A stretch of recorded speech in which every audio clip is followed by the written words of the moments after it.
I've got a Gavin Newsom clip for you on this one. He's out there on a campaign of giving interviews, and we're actually starting to see this a lot now. People who are on the left or liberals are trying to put their face out there, not even a year into Donald Trump's presidency. Anyone who thinks they have a shot at an upcoming presidential campaign, and Gavin Newsom is probably public enemy number one for this. He absolutely believes he can be the Democrat candidate, and so he's trying to show that he's the one who's going to stand up to Donald Trump.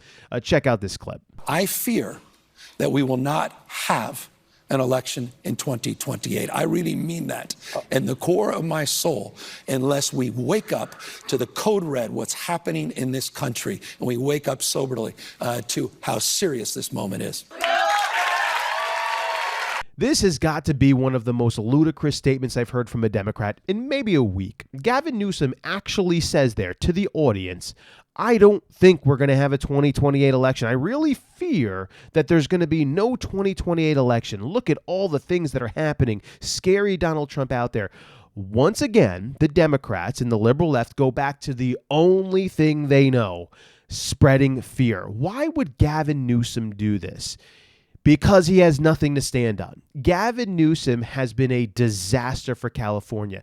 He can't go out there and actually start saying things that he's done in the past. California is the most unaffordable place that you can live right now. California's homelessness issue and drug issue is the worst in the United States of America. California has had so much fraud, especially during the pandemic time period. Money is lost in California. It is so completely mismanaged. That state is in a horrible condition. I have never seen a man who has given more grandiose ideas of what he's going to accomplish without actually accomplishing anything. If anything, he has made the situation far worse. This is a man who, when he's on an interview, has nothing to stand on. He can't point to anything. Now, he can kind of be shady and slimy, and he could try to manipulate things to make it look like it's really good there. But in reality, anyone with common sense or any idea knows that California is struggling massively. We've seen more people move away from that state now than we have seen in almost any recent time in history. And he goes out there and says, I'm so worried we're not going to have a 2028 election.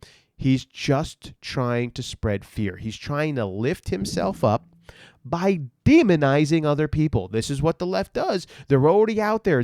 Have you heard them saying, we need to cool the temperature down? Let's cool things down. Let's stop demonizing people. Yet every single interview they do, all they can do is demonize people. That's the only thing they have in their playbook right now. And the only people who applaud to a statement that's so dumb like that are just the sheep that already follow them. The people who are conservative, independents, no longer listen to this nonsense. They said it the last time Trump was in office. It was dumb back then, and it's dumb now. And there's many people who are leaving the Democrat Party because they are tired of listening to things like this. They want results. Gavin Newsom, they want results. They want you to stop the homelessness. They want you to bring jobs back to California. They want you to stop with the insane regulations. They want you to stop preventing ICE from doing its job. They want you to stop the fraud. They want you to make housing in California affordable again, but you can't do any of that. And you've made it worse, and because you can't, the only thing you could do out there is try to point fingers towards someone else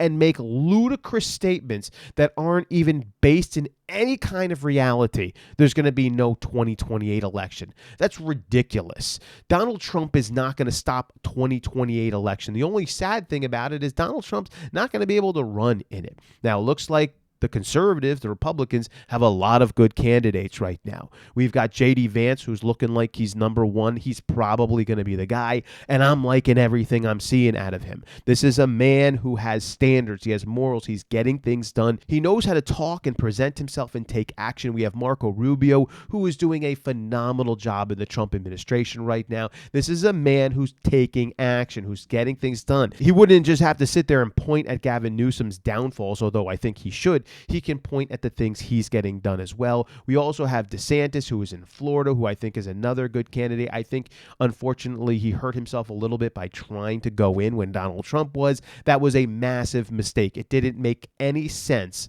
for him to go into the presidential election while Donald Trump was there. Donald Trump always supported him. To actually go against him was sort of meaningless. And we have others as well who are really great candidates on the conservative side.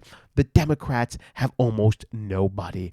And so those who are in the muck and the slime are trying to poke their heads up and trying to make themselves seem like maybe they're going to be a leading candidate. So we've got Hillary Clinton, who's already going out now, and Gavin Newsom, and AOC making her statements. This is what the Democrats have right now. This is the best of what they have. And a man who can't even stand on his own record. What do you think about this? Leave your comments below.